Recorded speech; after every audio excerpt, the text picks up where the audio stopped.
Dobar dan internete. Napustila sam Basto nakon 5 dana koji sam pisala, radila na blogu i ostalo. Išla po Bobini i šta već sve je trebalo da uradim.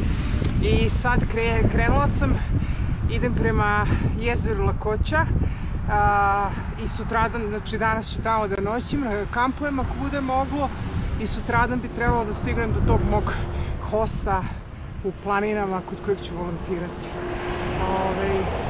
I naravno odmah i uzbrdo.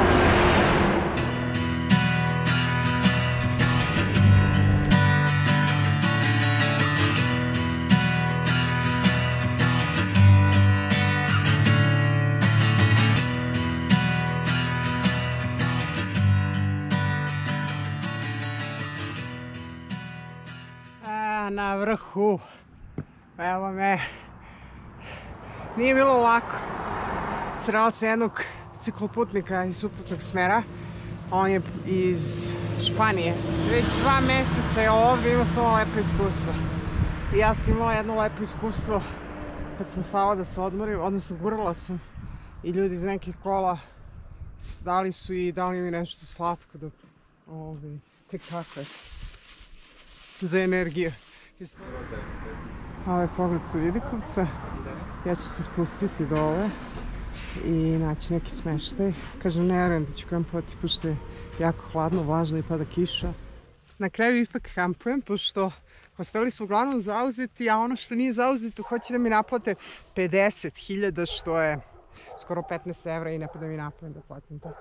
Tako da sam ovdje kamp platila za kampenstvo $4. Bezbedno, to je ono što je najbitnije. Fudbalski teren, kao što vi vidite.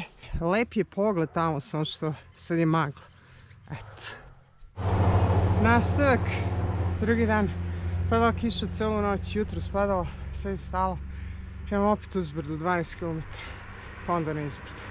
Jako su strome uzbrdice, jako naporne. Ali danas uspevam da vozim, mada sam jako sporo, naravno.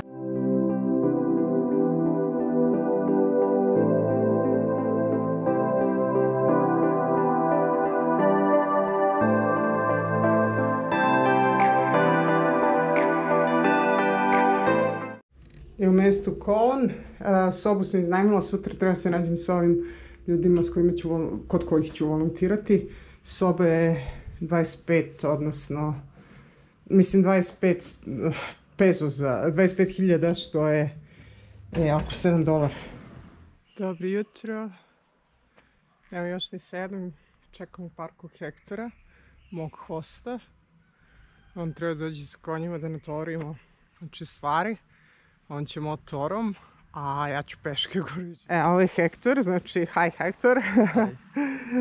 Idem kod njega da volontiram. Sad čekamo konje, da natorimo mog konja i mene i ja ću na konja.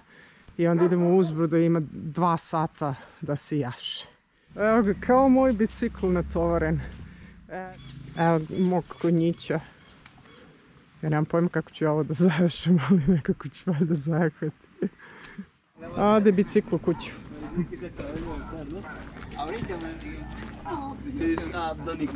Ok, buenos días. Ana, mucho gusto. Evo me na konju, yeah! Nemoj da se mrdaš toliko.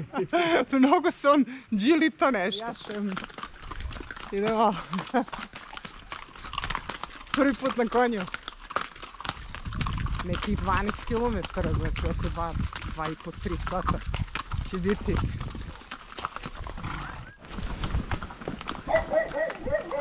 A malo iz konjske pozicije, odnosno jahačeve pozicije, da snimam svet oko sebe, predivno je, zaista je predivno. Kad možete da biciklirate, da držite balans na biciklu, onda je logično da možete i na konju. Tako da je živancija totalno, mnogo sam srećna ljudi. Da vam pokažem kako je lepo. Vidi dole, Vidikovac. Predivno je. Uživam. Završilo se jahanje. Moj grom je bio super, osim što me je par puta isprepadao na smrt. Lijepi gromić. Vidite gde ja idem. Au.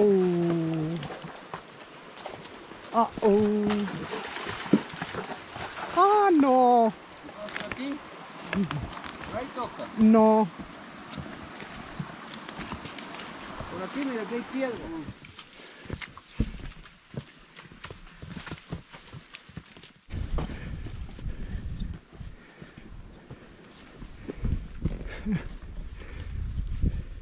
Još uvijek se probijamo.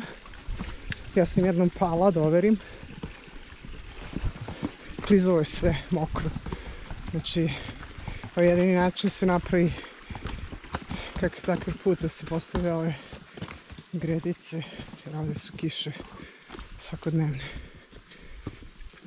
Nekad je toliko duboko da mučeni konji ne mogu da izvuku noge iz blata. I čini se da stižemo. Najbolje od svega što on ovdje ima Wi-Fi. Tako mi je rekao, on radi kao dizajner online. Kakav mir i tišina. Ovo je Bog za kičme, ljudi. Ja, si? Perfekto. Ovo što čujete, to je kiša, inače, evo da vam pokažem. To je glavni deo. Nedovršeno sve.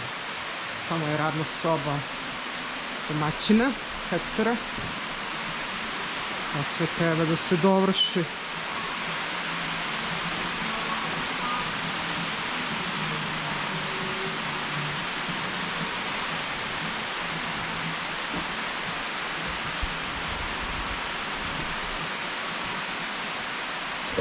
Ovdje je solarni, modem koji radi na solarnu energiju, a inače satelitski internet. A ovdje postoji kupatilo sa toplim tušem i WC-om, nije loše. Ovdje je jedna soba, tu je ovaj Francuz.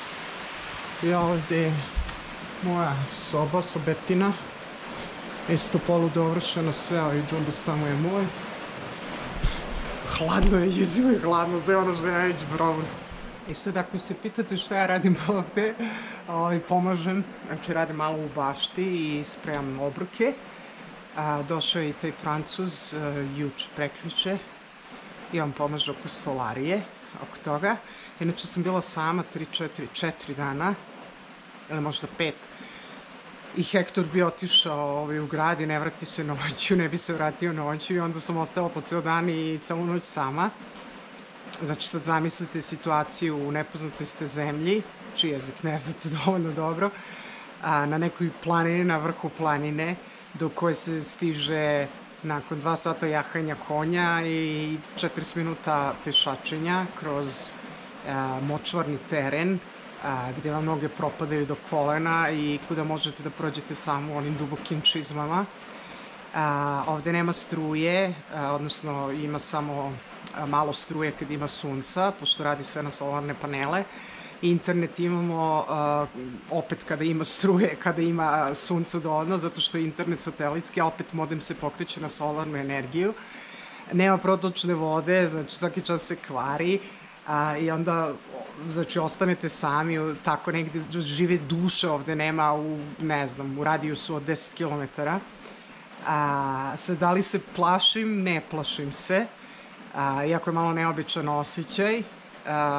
Da li mi je neobično? Jeste mi neobično. Nikad nisam bila tako izolovana, znači potpuno izolovana od civilizacije tako dugo.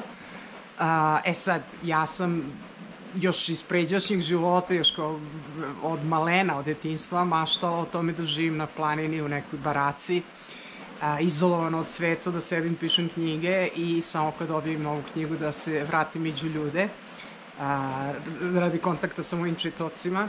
Ali nikad nisam zaista bila u prilici da iskusim takav način života, da vidim kako zaista izgleda biti odsečen od civilizacije danima u nekoj brnari na brdu, gde zavisite od vremena, zavisite od svega i gde morate da se snalazite i da improvizujete dosta toga. I čini mi se da bih mogla. Mogla bih uz preduslov da imam povremeni kontakt sa civilizacijom, znači da makar preko interneta, pošto ovde kad dođete onda vam se nemili da se vraćate nazad, toliko je naporan put, znači treba se psihički pripremiti i fizički da biste otišli do grada i vratili se u jednom danu. Tako da zanimljivo je kao iskustvo i znači mi zato što opet sagledam neki drugi aspekt svoje ličnosti, nekih svojih strahova, granice, vidim šta je realno, šta nije realno, tako da zanimljivo iskustvo.